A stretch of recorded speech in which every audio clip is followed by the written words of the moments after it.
А Марк, ты повесишь еще Только в высоком строе звучит, шарики?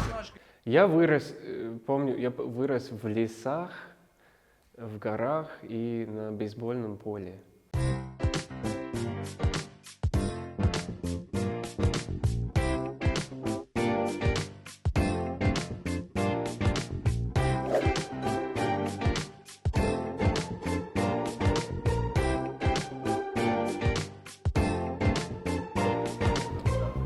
Полюбил театр очень сильно, потому что мне казалось, что интересно рассказывать истории, рассказывать их для других.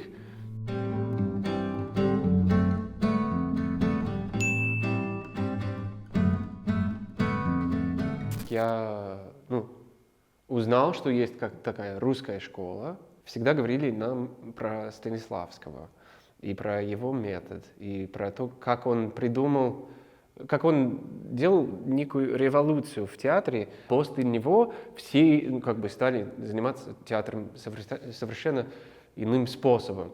И я всегда думал, о чем они говорят, и почему они не могут это показать мне. В Колорадо не так читают книги, как в Москве или в Петербурге.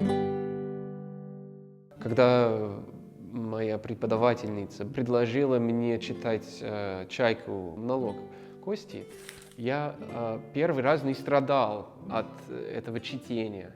Я первый раз зашел в какой-то мир и хотел там оставаться. И не было желания закончить это как можно скорее, чтобы бегать по лесу, например.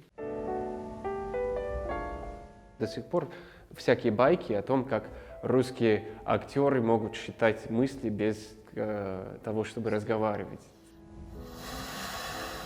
И то, что вкладываются и живут искусством. Постепенно я думал, как оказаться в России. Привет. Они должны быть одинаковые там или как тоже? А их можно как-то, да, точно, можно как-то повесить, как будто это солярная система. И потом, наверное, следующий большой шаг — это прочтение биографии Михаила Чехова. И когда я уже подпитал это желание немного, я видел объявление однажды просто в коридоре в университете, что есть программа, на которую можно подать заявку, и можно поехать учиться именно в МХАТе, в школе-студии МХАТ. В России театр нужнее, чем в Америке. И, скорее всего, поэтому больше души в этом. И еще есть такой фактор американской культуры. В журналах, там, где находится театр, это секция или глава, или как называется? Секция, которая называется Arts and Entertainment. Это все в одну кучу, поэтому театр сравнивается с Суперболом, например. А как? Как театр может... представляете, если театр должен был привлекать такое же внимание, как и FIFA?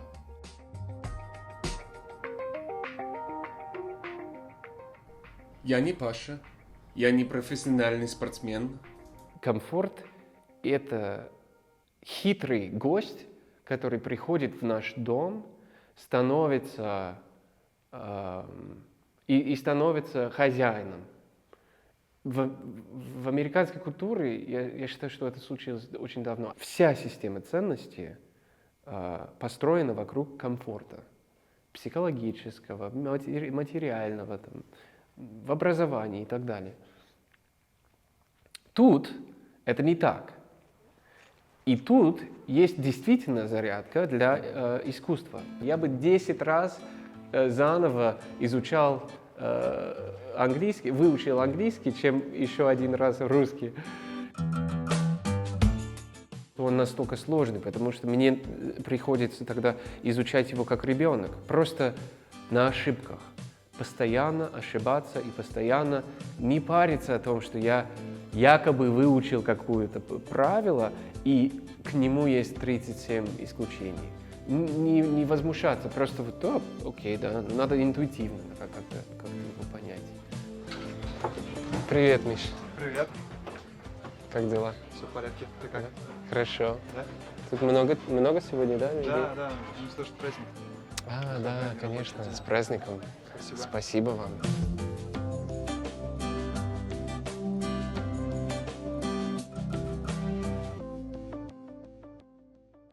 Вот этот шарик нужно выше или ниже?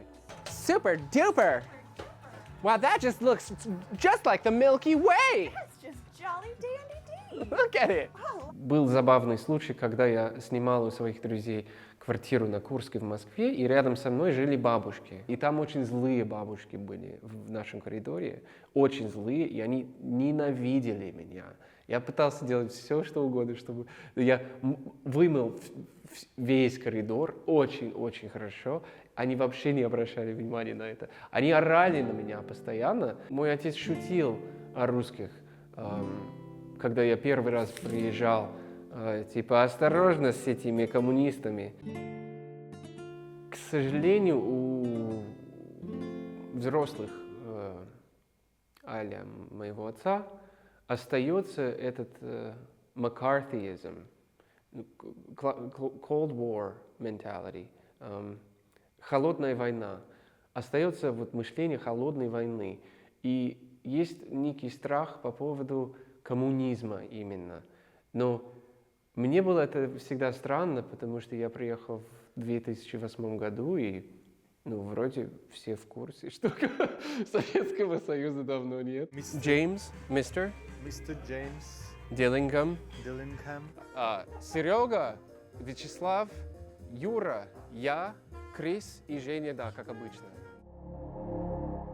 На самом деле положительные. Стереотипы про русских — это про силу воли, что они могут выживать очень хорошо, что они глубоко мыслящие люди, которые уважают литературу и хорошо пишут литературу. Русские люди, когда улыбаются, они улыбаются искренне. Русские люди, когда они помогают до конца. Мои родители очень сильно поддерживают меня и поддерживали меня тогда. Они знали, что мои страсти, они находятся не в каких-то социальных или политических областях, а именно в театре. И они тоже образованы, достаточно, чтобы понять, что как бы источник современного театра — это так или иначе Россия. Приветик, тоже. Спасибо.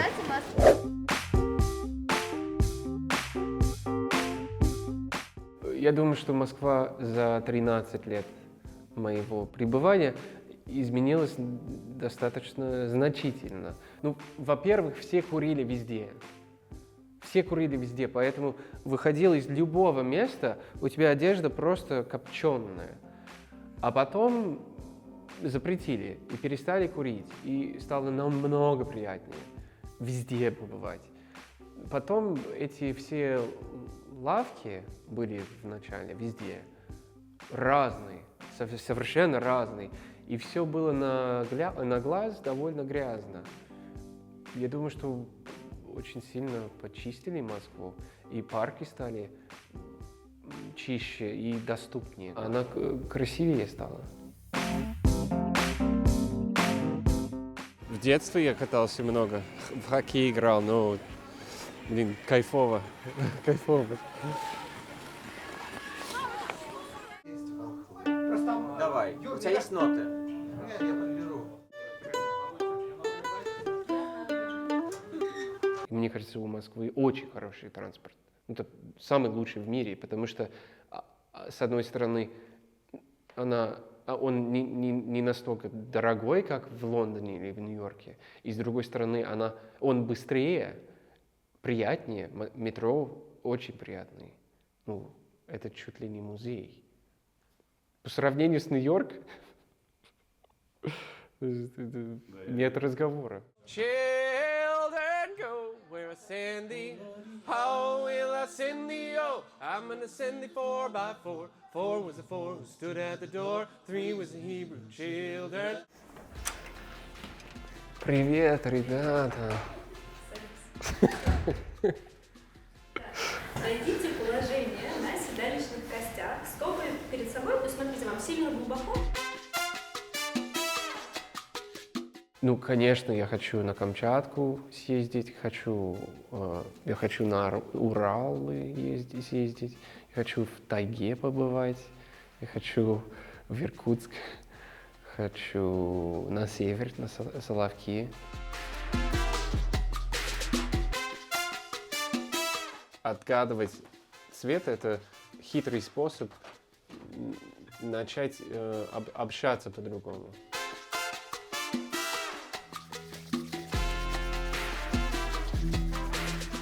С русскими легко говорить о важном, о каком-то главном. И как будто чем дальше ездишь на Запад, чем сложнее говорить о главном. О главном говорить с человеком может только тот, кто готов откладывать немного свою субъективность и слушать просто человека. И как будто эта субъективность становится самой главной чертой жизни на Западе.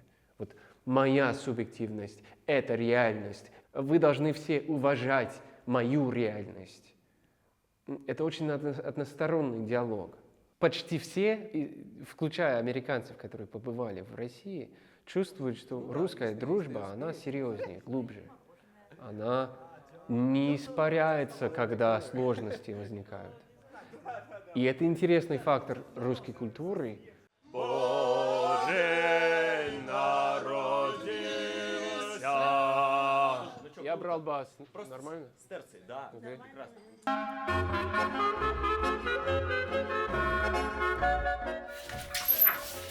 Не забудь шапку. Ага.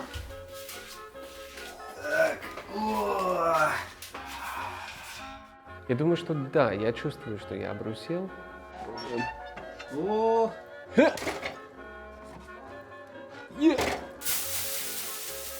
Ну, эта штука очень горячая.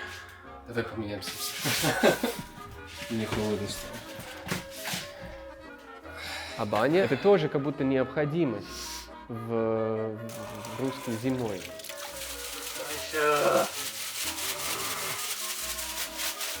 Меня сметана.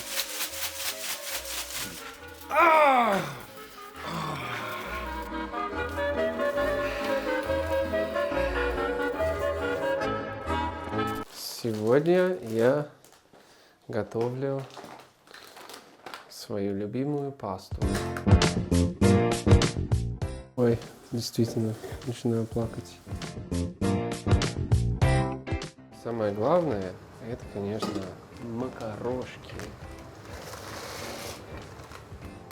Я обожаю Новый год, но вся эта кухня новогодняя просто меня бесит, потому что я икру не люблю. Это просто кошмар. Но пельмени очень люблю, супы, в принципе, все возможные супы люблю. Гречку с грибами. Ну, такие более простые вещи, менее праздничные, наверное. Я раньше писал ежемесячно большое-большое письмо всем людям, которые поддерживали меня до моего приезда в Россию. Их было немало, там, не знаю, 50-60 человек. И все досконально я все описывал, что со мной происходит в России, потому что это было настолько удивительно всегда. А потом однажды пришел ко мне мой друг, который жил в России. Он сказал, что он раньше тоже писал такие письма, а потом все эти великолепные истории стали просто его жизнью, и он как-то перестал их писать. У меня то же самое случилось. и много радости людишкам принесла. Белая есть просто футболочка. Давай начнем с белого, потому что белый фон. Футболочка. Можно, да, можно.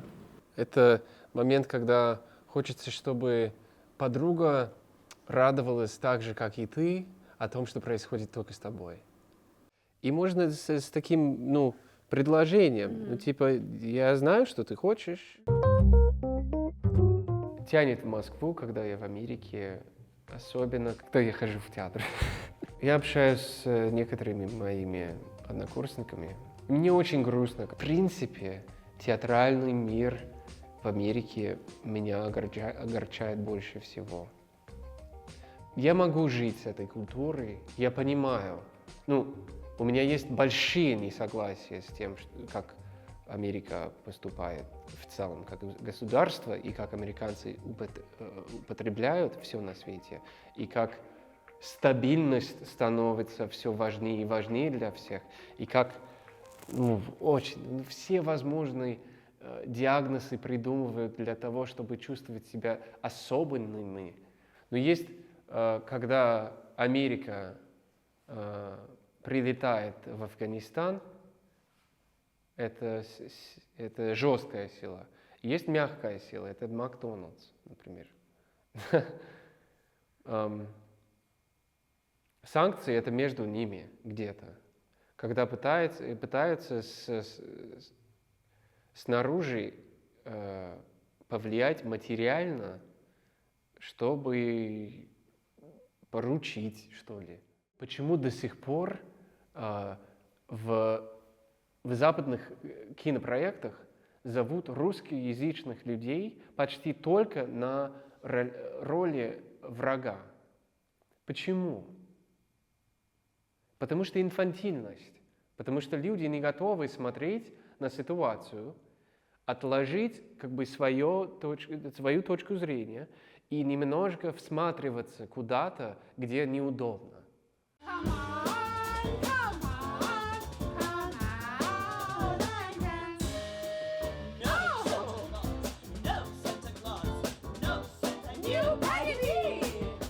Россия, я люблю тебя.